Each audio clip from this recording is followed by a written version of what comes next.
Howdy YouTube, I'm Gilgamesh and welcome to my Is Skyrim Special Edition Creation Club content worthy of its price tag in 2026 or not. It has been a while since the conception of Bethesda's Creation Club, and believe it or not, people keep chugging away producing content. And like I said in my last video, I'm typically a big fan of the Creation Club. I appreciate the support modders receive and the small DLC-like content that Bethesda continues to pour out to continue building up their universe. I just wish it wouldn't come at the cost of Elder Scrolls 6, not that I'm keeping track anyways. But without further ado, thank you for watching, and please let me know in the comments section below if there are any additional creations or mods you'd like me to review in the future. Thank you.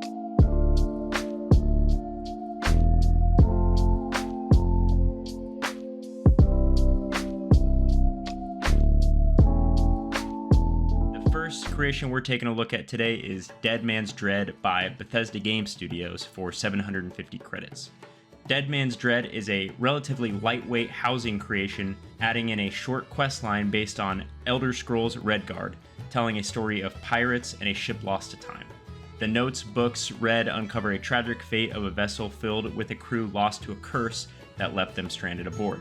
And as you, the player, uncover the lore and battle various enemies, you end up awarded with two weapons, Cyrus's Saber and the Blackwater Blade, as well as multiple pirate outfits. Finally, once you finish the short questline, you are rewarded with Dead Man's Dread as a fully livable player home.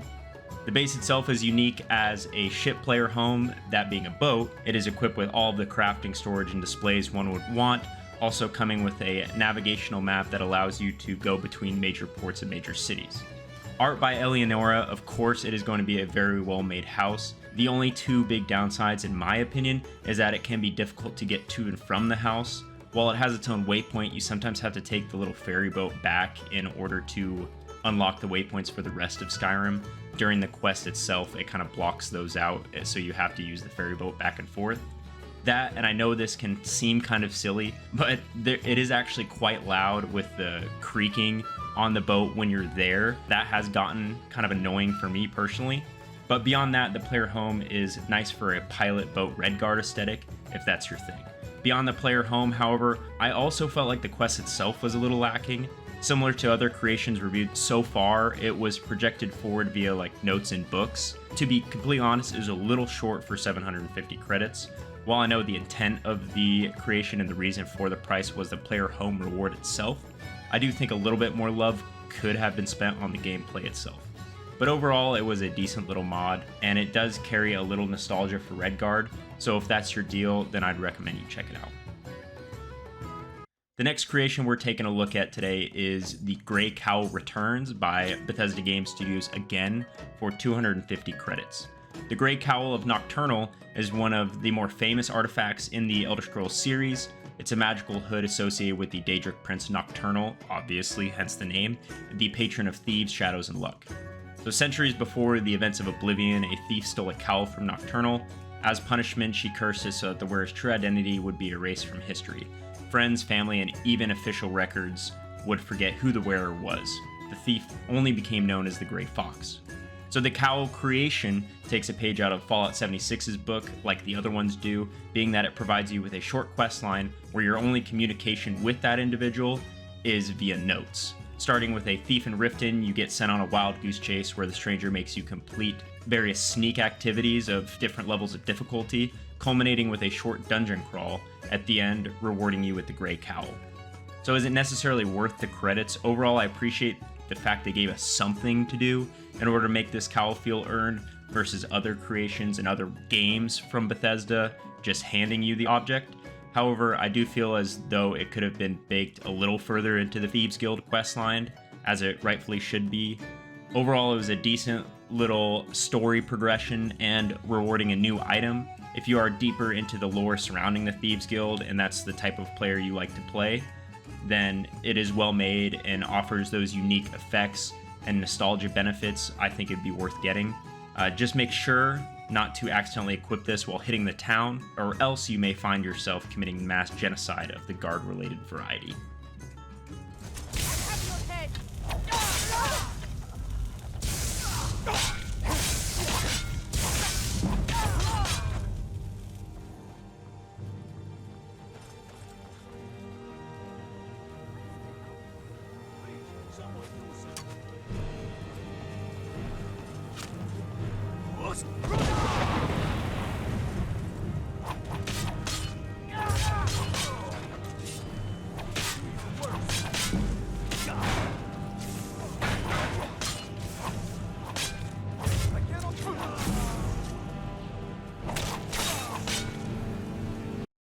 The next creation we're taking a look at is Alternative Armors by Bethesda Game Studios for 100 credits individually.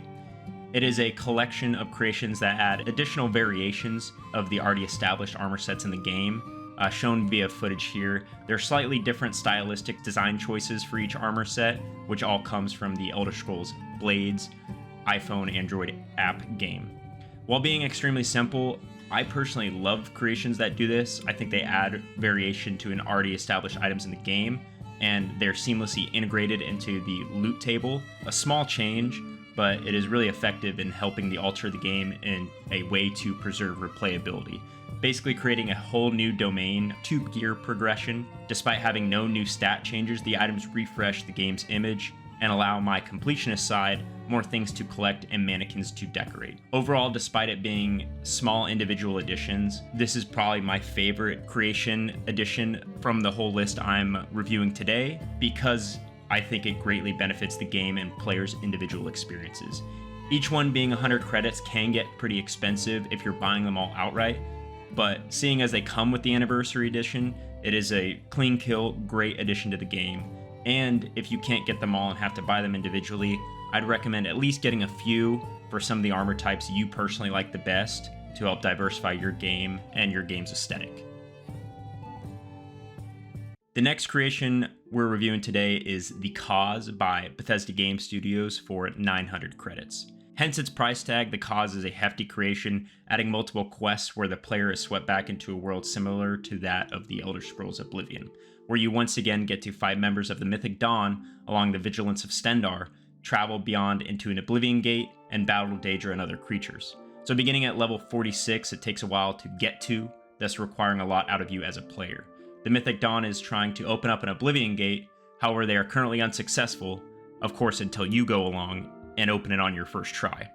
So you get to travel to the Ayleid ruins in a very well-built dungeon, wrought with traps and creatures to fight.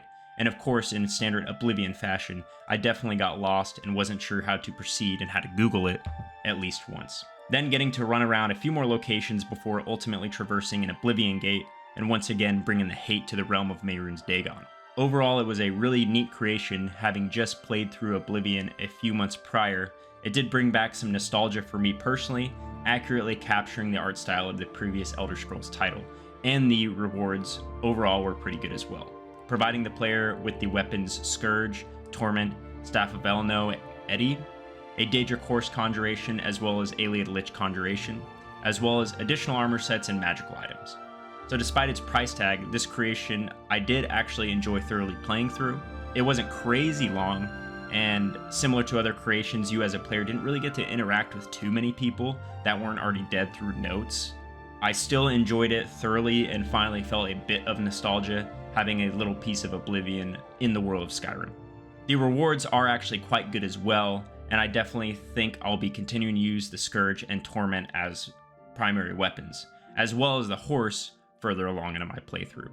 So while it is kind of expensive as a creation, especially considering they say quest line, but it really is only 2 quests compared to the other creations, I think the Cause does provide you with the most bang for your buck, and I would recommend playing it. Similar to the other creations, if you enjoyed the vibes of Oblivion and want a piece of that back in your Skyrim world. The final Creation Club content that we're reviewing today is the Contest, also by Bethesda Game Studios, for 200 credits. So this creation adds a very short dungeon quest where you embark to respond to a call to arms between 2 rival knights. Like the Grey Cowl, this comes from a previous Elder Scrolls game, namely Morrowind. The story goes, while relaxing in a tavern, 2 adventurers, Grenwolf the Brawler and Holric the Frostsword, become locked in an argument over who's the greater warrior. To settle the dispute, they set out separately to hunt and slay a monstrous spider known as the Web Mother.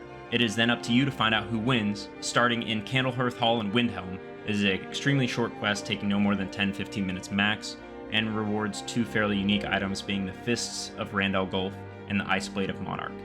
While it is fairly cheap, in my opinion, it doesn't do too much for you unless you really enjoy the lore aspects or nostalgia from the previous games. And that being said, it does come with the Anniversary Edition, so you will most likely already have it similar to the other ones reviewed today. But unlike other Bethesda Creations and Order titles, I do appreciate having something to do versus just having absolutely nothing to do and get gifted the items with zero effort. So the presence of some sort of quest is a win, but I'll let you determine if it's really worth your shekels for just 2 items that you already don't have and you probably won't be using that much unless you like the nostalgia factor. So the theme of Anniversary Edition Skyrim Creations and Skyrim Creations in general is recreating assets and adventures from older Elder Scrolls games within Skyrim. With more prior content to be pulled from, it feels like there is a lot more within the Creation Club than Bethesda's other titles, namely Starfield and Fallout 4, which is what I have the most experience with. Overall, there's a lot of good work out there, and I'd continue to check it out. Despite some of the earlier creations being a little overpriced in my opinion, there is still a lot of good stuff there and should only continue to get better with more content getting produced as we eagerly await the next installment of the Elder Scrolls franchise. So, thank you for watching. I'm Geronimo, and comment down below if there are any other mods or creations you'd like me to review in the Elder Scrolls Skyrim Special Edition. Thank you.